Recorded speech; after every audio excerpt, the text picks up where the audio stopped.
I don't know if I see him. Oh yeah, I want to ask Coach Wiles about Zion. Obviously, he's a guy like Coach Jordan just said. He hasn't been playing football long, but what are you looking forward to the most in working with a guy who doesn't have that much experience, but you can kind of mold him and kind of train him into that position?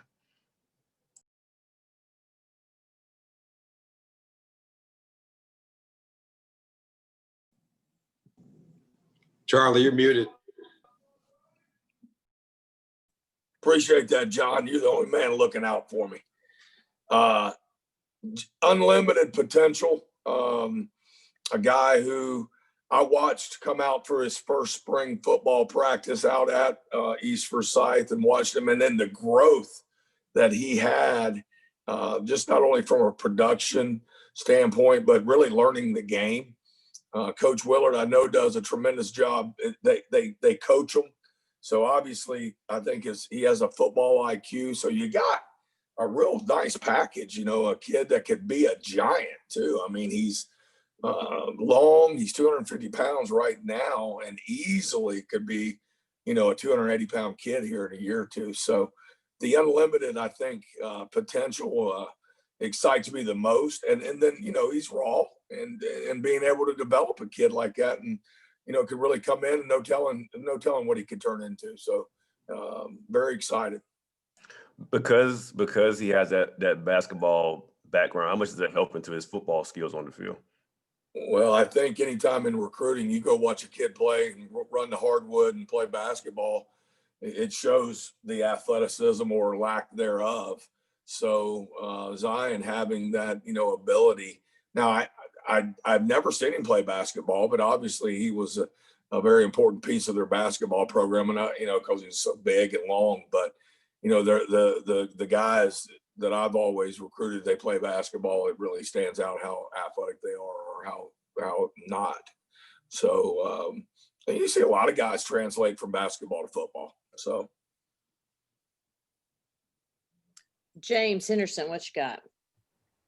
Yeah, this is for Coach Gibson.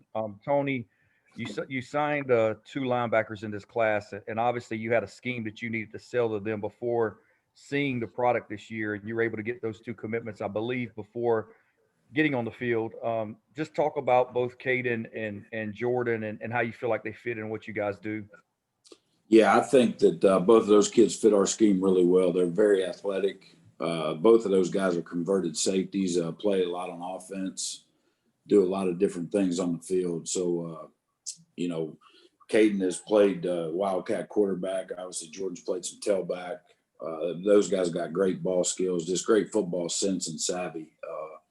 They're very athletic. And I think that they really, we did a lot of Zooming and watching film, just talking to them, talking through the scheme. We've had them in camp. So I think that they realized what they were stepping into and being able to show them some guys in the past that had success in this scheme.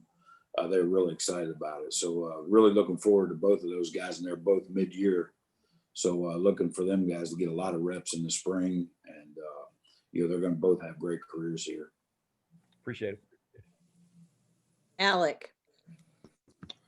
Yeah, this will be for Coach McDonald. I just wanted to ask, the receivers you have coming in, they all bring something a little different. I know Crowell and Baldwin are a little bit bigger, and then Julian Gray is just blazing fast. How important is that when you bring in a class of receivers to have guys that maybe bring some different kind of skill sets from each other?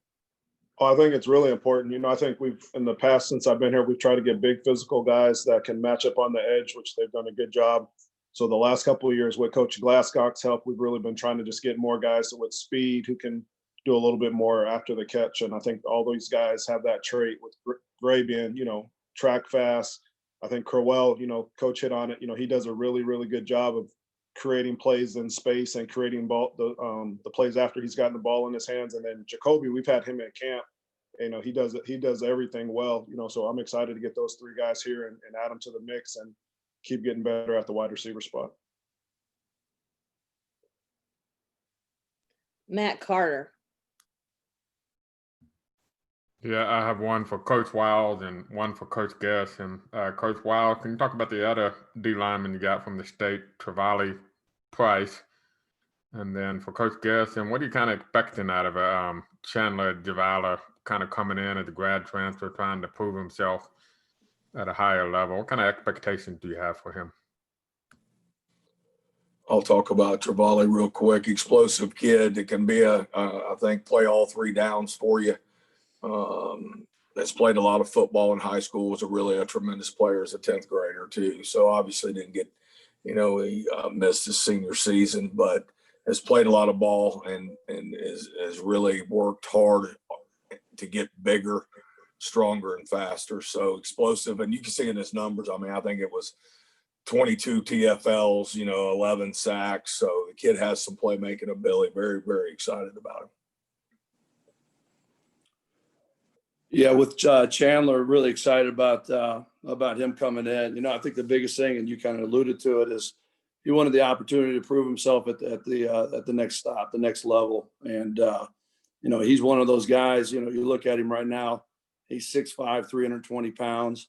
And if you look at, a full length body shot of him, he doesn't look, that. He holds the weight really well. He's a guy that loves to train. He loves to compete, very serious about this opportunity. And, I think it was a great fit. Obviously, having his mom here was a big part of that, but really excited about what he's going to bring. And a guy that's, a veteran player that was, an all-conference player, obviously at that level, but a guy that's played a lot of football and going to be able to come in and have an immediate impact for us. So excited about what he's going to be able to do for us. Does anyone have any other questions for our staff? All right.